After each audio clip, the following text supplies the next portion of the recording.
সারা দেশে নির্বাচন পরবর্তী অসংখ্য সহিংসতা হয়েছে। যারা ভোট দিয়েছে ধানের শীষের বাইরে অন্যান্য প্রার্থীদের, তাদের পরিবারের উপর হামলা হয়েছে। বিভিন্ন ধরনের আমরা হামলা, হুমকি-দুমকি, তাদের বাড়িঘর ভেঙে দেওয়া, বিভিন্ন ধরনের আমরা ঘটনা দেখতে পেয়েছি।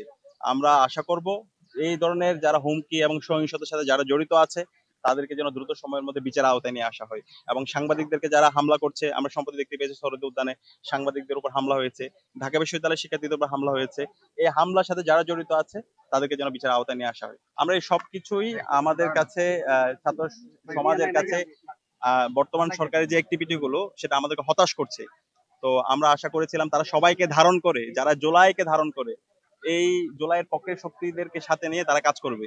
কিন্তু আমরা দেখতে পেয়েছি তারা দলীয় বিবেচনা এখন সব জায়গায় নিয়োগ দিচ্ছে।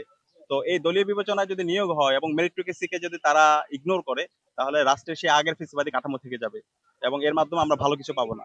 তো আমরা আশা রাখবো এখনো যে সমস্ত জায়গায় সুযোগ আছে, তারা যেন হচ্ছে একটা দায়িত্বশীল আচরণ করে এবং ফেসিবাদের দূষকদের বিরুদ্ধে যেন তারা জিরো টলারেন্স ঘোষণা করে, একই সাথে জুলাইয়ের আকাঙ্ক্ষাকে ধারণ করে নতুন রাষ্ট্র যেন বিনির্মাণ করে।